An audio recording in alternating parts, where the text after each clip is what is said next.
Hello, vinyl community. This is Broke on Records here to finally do the last of my best of 2024 videos. I apologize for the light in here. My main light is out.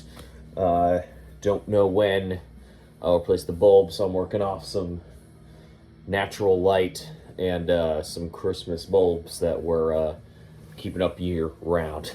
But I can turn on the Christmas tree, I guess. Yeah, it's okay. I've already started. All right, so this is going to be my top 15 used vinyl finds of 2024. Pretty good year. Found a lot of good stuff. There's probably a lot of titles that could have made this list that I ended up trading out or reselling later on for one reason or another. I don't know if it was as tops as whatchamacallit, as tops as last year, or it was 2023. But you know what, I need to make one adjustment here, actually.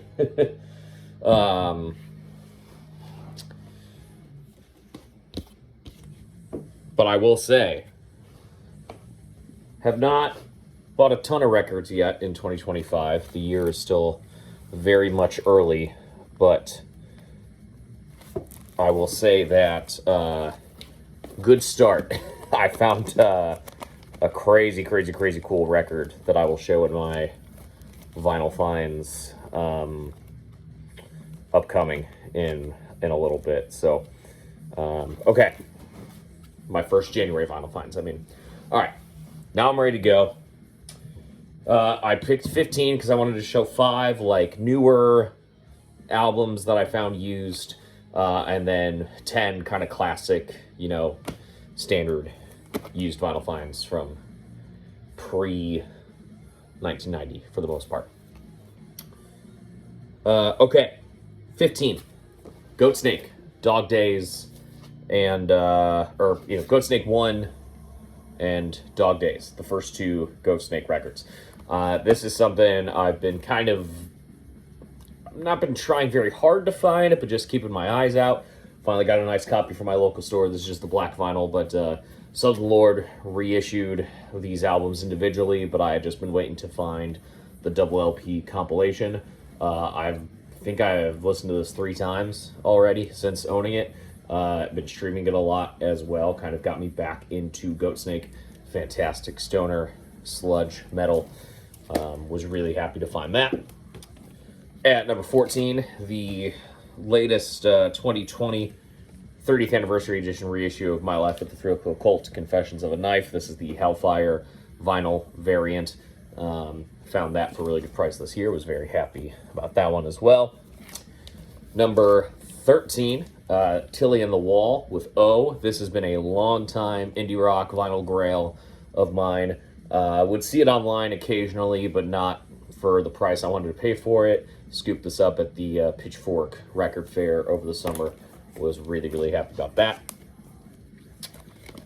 Number 12, Chelsea Wolfe with Apocalypsis, my favorite Chelsea Wolfe album. Was able to get a color variant of this album finally in 2024. Picked this up used. Been trying to hunt that down for a very long time. And number 11 is this amazing album, amazing vinyl find. Happened very early in the year. Could not believe I found this because if you live in the States, this is almost impossible to get a hold of. This is Longview with Mercury. Found this when I was in Madison, Wisconsin, one of the few times I went digging out there this year. This is their only album. This is British, kind of alternative, shoegaze. CD is kind of common. I have the nice double CD deluxe version with all the remixes and shit. The vinyl is very hard to come by stateside, and just happened to luck out finding it in that shop in Madison. All right, on to the older titles. Number 10, Thomas Dolby, The Flat Earth, an album I've never owned, but the song Hyperactive is one of my favorite songs of all time. My second favorite 12-inch single remix of all time. I have the Record Store Day reissue of that single. I also found, kind of an honorable mention to this, I found an OG Hyperactive this year, finally in good condition. But I wanted to talk about the full-length album specifically because I double dipped. I found two, like, within just a couple weeks of each other, if not less time than that. And I wanted to keep both. One, because this has the original featuring Hyperactive hype sticker, which was a huge, very cool find for me. And then I picked up this promo limited edition audiophile translucent vinyl version, which is the type of thing I collect when I see them. So happy to have multiple variants when this dictates one of the variants. So that was those were both super exciting to find. Number 9, this Sonny Rollins Japanese Mono Freedom Suites. This is a much later issue than when the album was originally recorded or released. I think the original album came out maybe late 50s, don't quote me on that, early 60s. This, I believe, is from 1974, this pressing, but sounds amazing, looks amazing. You know, I'm not like a Sonny Rollins catalog expert by any means, but actually never, is this a translucent? No, okay. I found a Japanese living stereo super vinyl at Goodwill recently, and Tim Guthrie, one of a long time VC homie, and who has always had one of my favorite channels in the VC because he does very high quality videos about nerdy things like translucent vinyl and CD packaging and things like that. He just posted a new video all about Cliex vinyl and translucent vinyl, and that has also got me re-examining all my records to see if they are a part of that distinction. Anyway, Japanese Sonny Rollins, very nice. Number 8, I had been trying to hunt this down for many years. I had a version of this inherited from my parents' collection at one point. It was in really poor shape, but you know, I kept holding on to it in hopes that I could find an upgrade copy, and I finally did. Violent Femmes Hallowed Ground. This was also very early in the year. I picked this up and was very happy to do so. OG Press, happy to do it. I don't know why that didn't need to dictate. There's not an inner sleeve with this one, so not going to bother showing it. But number 7, Jesus and Mary Chain Psycho Candy OG. You know, been hoping this also happened very early in the year, which I was hoping would have dictated me finding more OG Jesus and Mary Chain in 2024. That didn't quite happen, except for one, which I'm going to show as an honorable here. But very happy to get this OG Psycho Candy. It's not in perfect shape, the vinyl, but it plays through just fine. Does what I needed to do. Honorable mention, I did find a nice OG Barbed Wire Kisses as well, which is not, you know, one of the more exciting Jesus and Mary Chain records. It's all B-sides, but pretty damn cool still.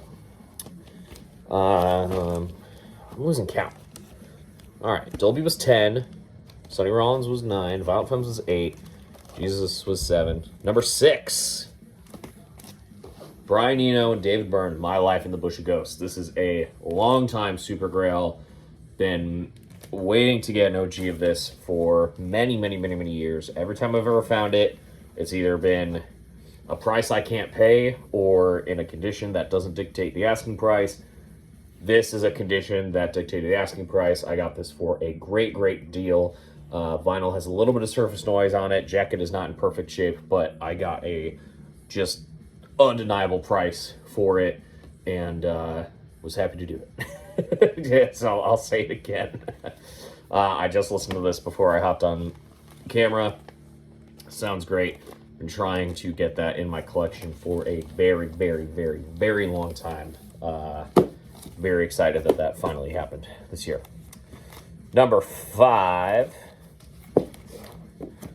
another early in the year find, Elf, self-titled, Ronnie James Dio. These albums are very difficult to find OGs of in good shape for a good price. Knocked this one out at the Chicagoland Record Fair at the very start of 2024 in January.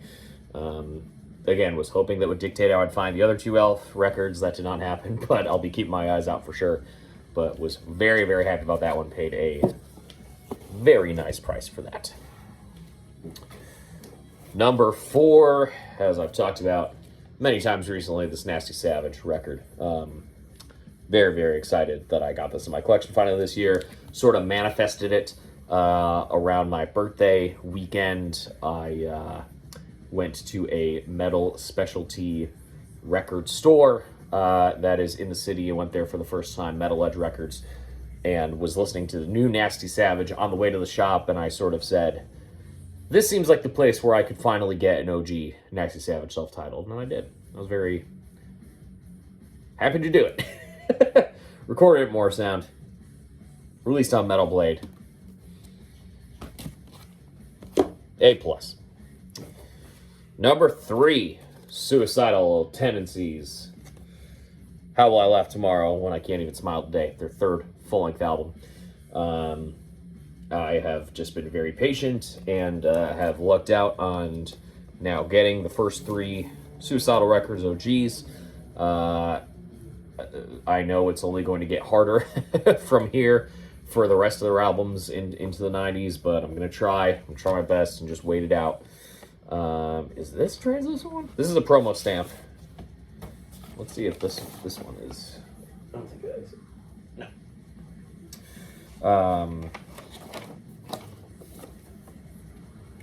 I will not say exactly what it is.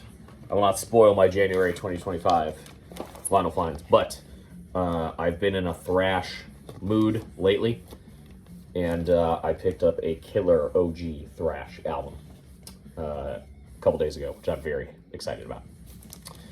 That would be right in line with the Suicidal Tendencies and the Nasty Savage.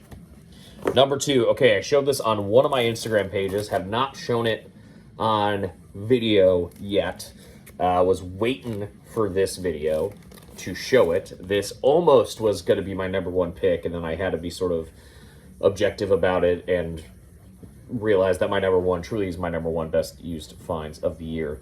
But number 2, I got this just incredible piece that in any other situation I don't think I would have been able to get.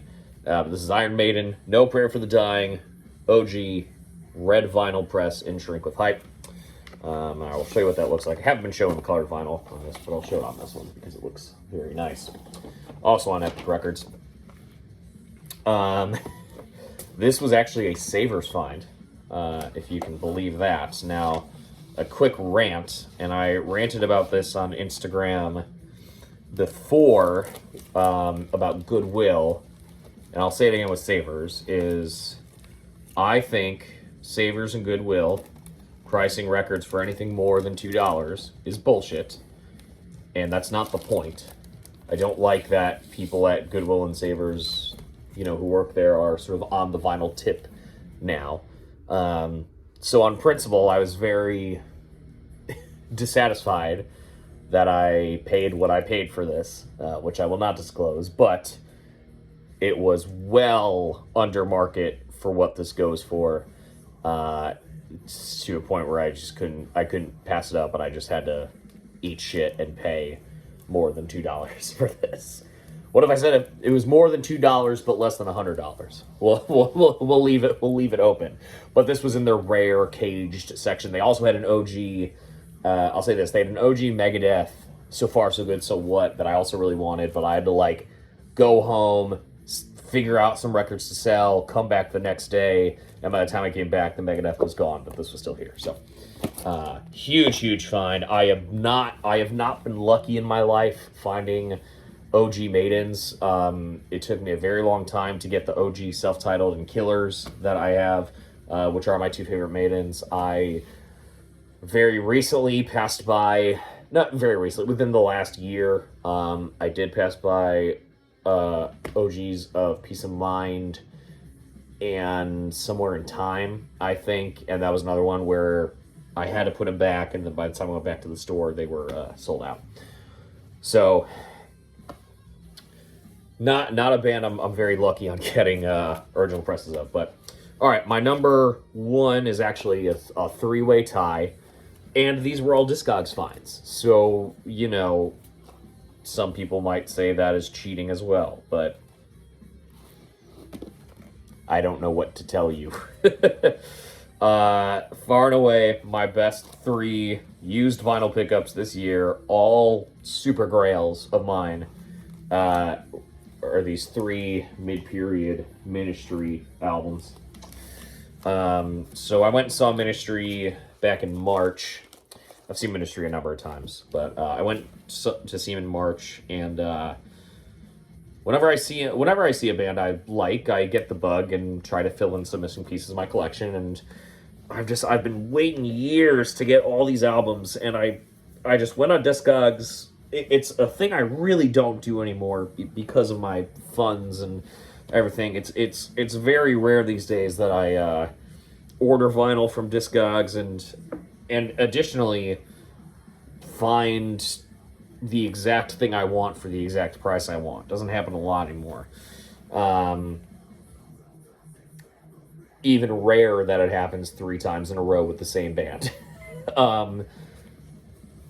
So I kind of found myself in this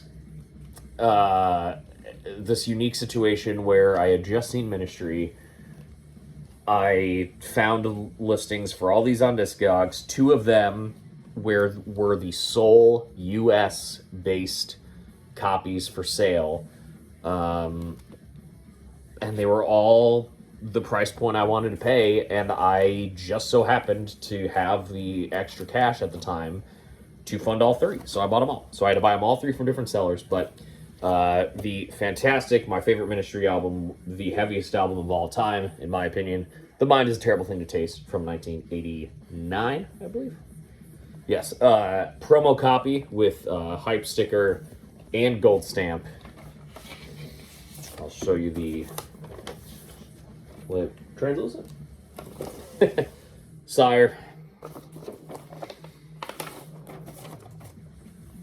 This is when I saw this at a record fair maybe a year and a half ago, and I passed it up, and I'm glad I waited because I was able to get this copy. The limited UK tour 10-inch version of Psalm 69, which is nice as well. I'm not going to unpackage that because there's a lot going on.